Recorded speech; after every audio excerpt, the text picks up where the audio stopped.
Pineal के स्राव को यौगिक शब्दावली में अमृत कहा जाता है, क्योंकि जब वो रिसने लगता है तो आपकी हर चीज मधुर और सुंदर हो जाती है। सेक्सुअलिटी उसे सीमित नहीं करती, बल्कि भौतिकता के साथ अत्यधिक पहचान उसे सीमित करती है। अगर आप उसे बहुत महत्वपूर्ण बना देते हैं तो आप विकृत दिमाग के हो जाएंगे। अगर आप उसे मिटाने की कोशिश करेंगे तो आपका दिमाग और भी विकृत हो जाएगा।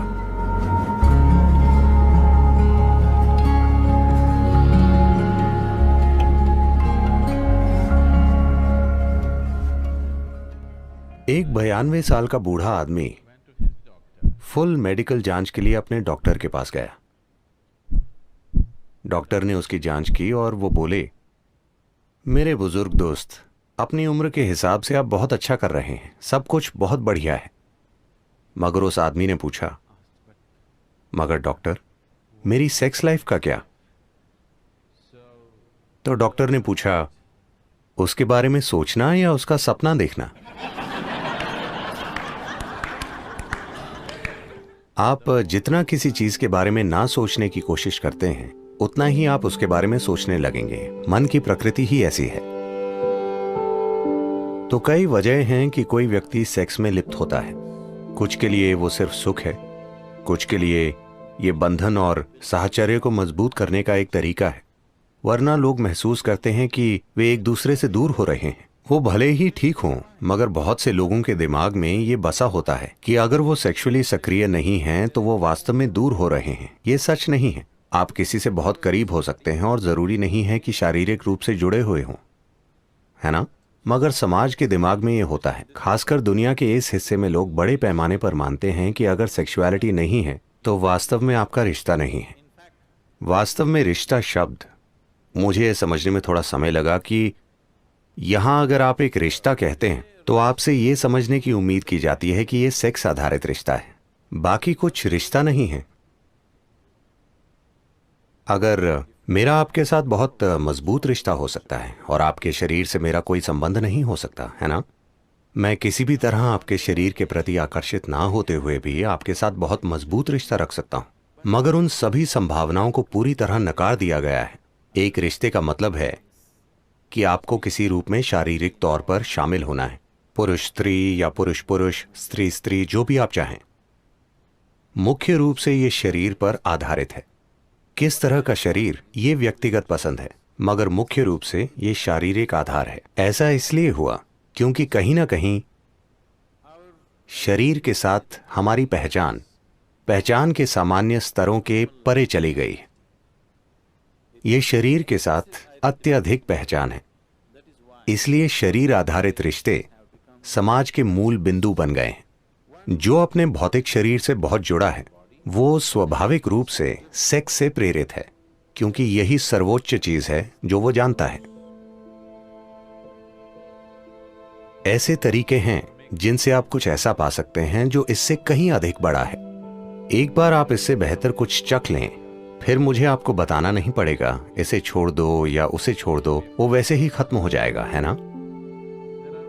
कुछ साधना के तरीके हैं जो सेक्सुअलिटी से अधिक तीव्र हैं, जो सेक्सुअलिटी से अधिक आनंदमय हैं।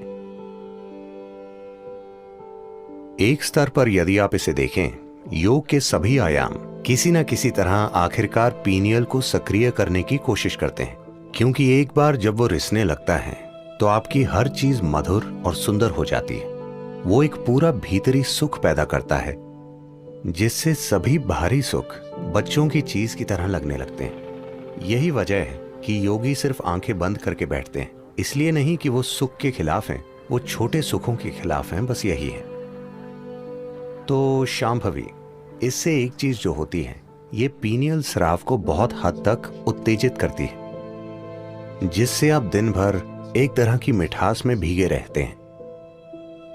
यह आपको परम आनंद और आनंद की एक स्थिति में छोड़ देती है, क्योंकि पीनियल ग्लैंड सक्रिय होता है। यह आपके शरीर विज्ञान का एक पहलू है जो आपकी चेतना के काफी करीब है। बाकी शरीर विज्ञान गुजर बसर के बारे में है, मगर पीनियल ग्लैंड आपके शरीर विज्ञान का एक पहलू है जो भौतिक से परे जाने के बहुत बहुत करीब है। योगिक परंपरा में इस मिठास को अमृत या सुधा या जीवन अमृत कहा जाता है। अगर उसकी एक बूंद शरीर में आ जाए तो अचानक पूरा शरीर शीतल हो जाता है, पूरे सिस्टम में चिकनाई आ जाती है, वो आसानी से काम करता है, शरीर की हताशा चली जाती है, मन की हताशा चली जाती है। अमृत का अर्थ है कि आपने अपना सुख पा लिया है। अगर आप अपने अंदर बहुत आनंदित हैं तो आपने अपने अंदर अमृत पा लिया है। आप सुखदता की चरम अवस्था में हैं। अब लोगों के साथ होना उनसे सुख निचोड़ने के लिए नहीं है। लोगों के साथ होना बस उनके साथ होना है। अब आप वास्तव में प्रेम करने लायक हैं, वरना वो सिर्फ एक खुल जा सिमसिम वाली चाल है। मैं तुमसे प्रेम करता हूं का मतलब है कि चाहे आप पर विश्वास हो या नहीं, उस पल के लिए वो आप पर विश्वास करते हैं, क्योंकि उन्हें भी किसी चीज की जरूरत है, आपको भी किसी चीज की जरूरत है ना? ये जैसे आप जानते हैं अली बाबा और 40 चोर। खुल जा सिमसिम मतलब वो खुल जाता है। ये ऐसा ही है। मैं तुमसे प्रेम करता हूं मतलब कई चीजें खुल जाती हैं। अब ऐसा करते हुए मैं ये नहीं कह रहा कि ये सही या गलत है। लोग अपना जीवन ऐसे ही चलाते हैं, इसमें कुछ नहीं है। मगर ऐसा करते हुए आपके अंदर प्रेम की एक तीव्र भावना को जानने की संभावना नष्ट हो जाती है। आप लगातार ये देखते हैं, मैं इस व्यक्ति से क्या पा सकता हूं, मैं उस व्यक्ति से क्या निकाल सकता हूं। ये एक ठग का काम है।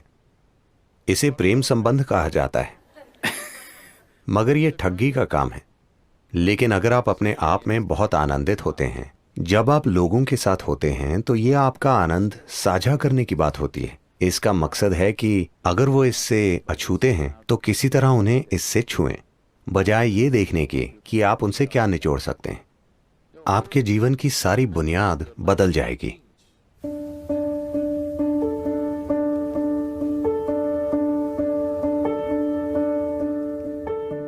हाँ और नहीं। इस अर्थ में सेक्सुअलिटी उसे सीमित नहीं करती, बल्कि भौतिक के साथ अत्यधिक पहचान उसे सीमित करती है।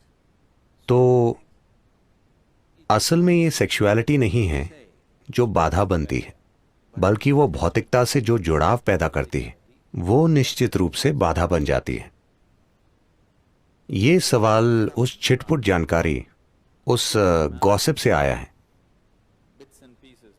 जो आपने सुना है कि किस तरह आप अपने ही वीर्य को आत्मसात करके उसे अपनी उच्चतर संभावना तक उठा सकते हैं। हाँ, ये सच है।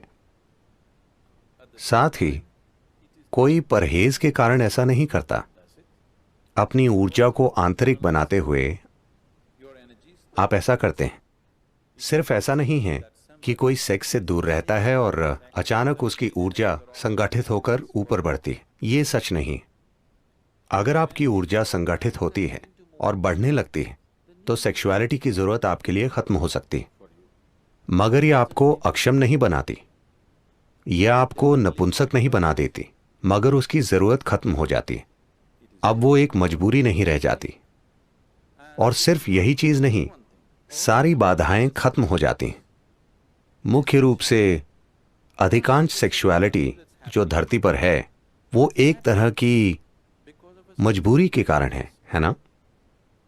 वो आदत से मजबूर होना है। जब आप चेतन हो जाते हैं, जब सारी बाधाएं गायब हो जाती हैं, ये भी गायब हो जाती है। सिर्फ इसलिए क्योंकि लोग शरीर पर इतने केंद्रित हैं, वो हमेशा सोचते हैं आध्यात्मिकता बनाम सेक्सुअलिटी, इनका कोई संबंध नहीं है, वो आपस में जुड़े नहीं हैं। एक शरीर का है, दूसरा एक अलग आयाम है। ये सिर्फ इसलिए क्योंकि दुनिया के धर्म, नैतिक स्कूल और नीतिवाद स्कूल हमेशा उसके खिलाफ बोलते हैं। इसलिए ये लोगों के मन में इतना बड़ा मुद्दा हो गया है कि वो सोचते हैं कि परे के बारे में कुछ जानने का एकमात्र तरीका यह है कि आप इससे दूर रहें, क्योंकि कहीं ना कहीं आप एक इंसान की सरल बायोलॉजी को समझ नहीं पाते। ये एक त्रासदी है कि आप साधारण बायोलॉजी को स्वीकार नहीं कर सकते। आपको या तो उसका जश्न मनाना होता है या उसे नाली में फेंक देना होता है। दोनों जरूरी नहीं है। You can look at it for the limitation that it is and for the possibility that it is. आप उसकी सीमाओं को देख सकते हैं और उसकी संभावनाओं को देख सकते हैं। तो अगर सेक्स की अपवित्रता के कारण आपकी आध्यात्मिकता में बाधा पड़ रही है, तो मैं आपको बताना चाहता हूं कि आपका जन्म ही अपवित्र है। जब जन्म ही अपवित्र है तो आपके लिए संभावना कहां है? आपके लिए कोई संभावना नहीं है, सिर्फ अगर आप कहीं और से गिरते। Fell from somewhere else. अगर सारस आपको गिरा जाता तभी आपके आध्यात्मिक होने की कोई संभावना होती। अगर आपकी मां ने सामान्य रूप से जन्म दिया है तो आपके लिए कोई संभावना नहीं।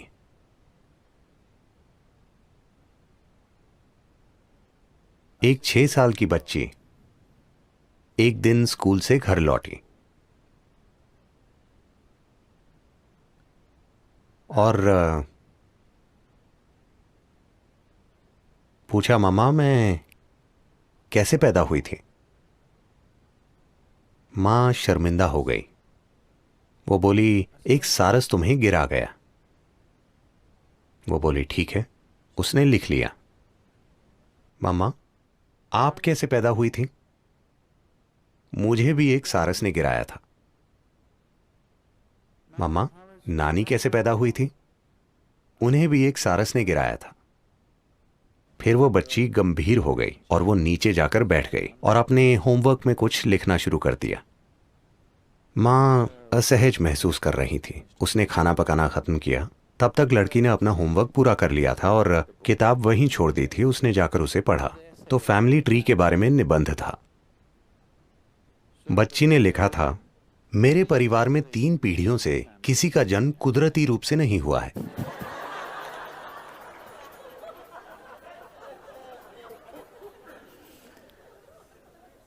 तो मूर्खतापूर्ण विचारों के कारण हम या तो किसी चीज को बढ़ा चढ़ाकर कहते हैं या अनावश्यक रूप से उसे दबाने की कोशिश करते हैं। इसकी आपके जीवन में एक भूमिका है। अगर आप इसे बहुत बड़ा बना देंगे तो आपका दिमाग विकृत हो जाएगा। अगर आप उसे मिटाने की कोशिश करेंगे तो आपका दिमाग और अधिक विकृत हो जाएगा। आखिरकार अब मैं बोल रहा हूं, यह एक तरह की ऊर्जा है। आप मेरी ओर देख रहे हैं, ये एक तरह की ऊर्जा है। आप मुझे सुन रहे हैं, ये एक तरह की ऊर्जा है। ये एक ही जीवन ऊर्जा की अलग अलग अभिव्यक्तियां हैं, है ना? अब सेक्सुअलिटी भी उसी ऊर्जा की एक अलग अभिव्यक्ति है। अब व्यक्ति को तय करना है कि उसकी ऊर्जा का कितना हिस्सा वो किस दिशा में भेजना चाहता है, क्योंकि आखिरकार आपकी ऊर्जा सीमित है ना? देखिए, ये ऐसा है। आपकी आय, मान लीजिए आपकी मासिक आय $5000 है। कितना घर के किराए के लिए, कितना खाने के लिए, कितना पढ़ाई के लिए, कितना सिर्फ मनोरंजन के लिए, कितना छुट्टियों के लिए आप बांटते हैं, है ना? कल सुबह आपको तनख्वाह मिली, शाम में आप बाहर गए और उसे उड़ा दिया। अब अगले महीने परेशानी हो जाएगी, है ना? हाँ, आपके पास क्रेडिट कार्ड है, मगर आपके जीवन में सब कुछ, अगर आप अपने जीवन को समझदारी से चला रहे हैं, आपके जीवन में सब कुछ आपकी समझ, आपकी जरूरत और आपकी क्षमता के अनुसार बांटा हुआ है कि नहीं? हाँ, आपका पैसा, समय, ऊर्जा, क्या सब कुछ बांटा हुआ नहीं है? जिस तरह आप उसका प्रबंध करना चाहते हैं, यह भी वही चीज है। कितना होना चाहिए? पहले तो क्या आपको उसकी जरूरत है, या आप उसे कर रहे हैं क्योंकि आप सामाजिक रूप से बाध्य हैं? अगर जरूरत है और मैं आपको उसे रोकने के लिए कहता हूं तो आप विकृत हो जाएंगे, क्योंकि वो सब आपके दिमाग में होगा। अगर कोई आपको कह रहा है तुम्हें यह करना है, अगर तुम इसे नहीं करोगे तो तुम नॉर्मल नहीं हो, तो दूसरी तरह की विकृति आएगी। दोनों जरूरी नहीं है। आखिरकार आप किसी पुरुष या स्त्री के पीछे नहीं जा रहे, आप सुखदता के एक स्तर के पीछे जा रहे हैं। एक बार आप एक स्तर की सुखदता का अनुभव कर लेते हैं तो क्या आप इसमें और गहराई तक नहीं जाना चाहेंगे? क्योंकि जो भी सुखदता घटित हुई, शायद आपने दूसरे व्यक्ति का इस्तेमाल किया, मगर सुखदता आपके भीतर घटित हुई, सही है? तो मान लीजिए वैसे भी सुखदता आपके भीतर घटित हो रही है, दूसरा व्यक्ति उसे खोलने की बस एक चाबी है। क्या आप नहीं चाहेंगे कि चाबी आपके हाथ में ही हो? हाँ, कि अगर आप इस तरह बैठें, आप पूरी तरह ऑन हो, आपको किसी की जरूरत नहीं है। नहीं, देखिए, कोई चीज आपके जीवन में, कोई चीज चाहे सुख के लिए हो, पैसे, प्रेम, ये वो, चाहे किसी भी चीज के लिए, जैसे ही आप दूसरे व्यक्ति पर निर्भर हो जाते हैं, इस धरती पर कोई भी वास्तव में भरोसे लायक नहीं है ना? मैं हर जगह से ये शिकायतें सुनता रहता हूं। कुछ लोग, आमतौर पर महिलाएं, शिकायत करती हैं कि उनके पति बहुत ही शरीर केंद्रित हैं। कुछ महिलाएं लगातार शिकायत करती हैं, वो मुझ पर उंगली भी नहीं उठाता। जो भी होता है वो एक समस्या है, क्योंकि वो कभी उस तरह नहीं होगा जैसे आप चाहते हैं। जब तक दूसरा व्यक्ति शामिल है, कुछ भी 100% आपकी मर्जी से नहीं होगा, है कि नहीं? हाँ या ना? वो कभी नहीं होगा। इससे फर्क नहीं पड़ता कि आप भगवान से शादी कर लें, फिर भी ऐसा नहीं होगा। जब तक आपके अस्तित्व का तरीका, सुख और खुशी की आपकी भावना दूसरे व्यक्ति पर निर्भर है, आपको हमेशा शिकायत रहेगी। कोई फर्क नहीं पड़ता कि दूसरा व्यक्ति कितना शानदार है। तो इस संदर्भ में लोगों ने ब्रह्मचार्य की बात की होगी, क्योंकि उन्होंने कहा थोड़ा विराम दो, क्योंकि किसी से सुख निकालने के लिए आपको कई चालें चलनी पड़ती हैं। वो आराम से नहीं हो जाता। इसे कोर्टिंग कहते हैं।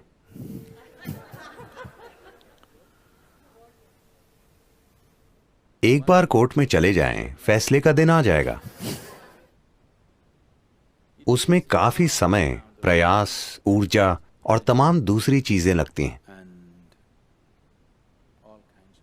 निराशाएं, ईर्ष्याएं, समस्याएं, सब कुछ उससे जुड़ा होता है। तो किसी ने कहा, उन चीजों से थोड़ा दूर रहकर देखो कि क्या इसे आंतरिक रूप से पैदा किया जा सकता है, और फिर लोगों के साथ रहना आपके प्रेम के कारण अधिक होगा, आपकी जरूरत के कारण नहीं, जो निश्चित रूप से लोगों के साथ रहने का एक बेहतर तरीका है ना? यह निश्चित रूप से दूसरे इंसान को सम्मान देने का बेहतर तरीका है कि नहीं? इस पर थोड़ा ध्यान दीजिए। उस पर और उस पर और उस पर ध्यान देने के बजाय इस पर थोड़ा अधिक ध्यान दीजिए। जितना आनंद कोई दूसरा आपके लिए पैदा करेगा, ये उससे कहीं ज्यादा आनंद पैदा कर सकता है।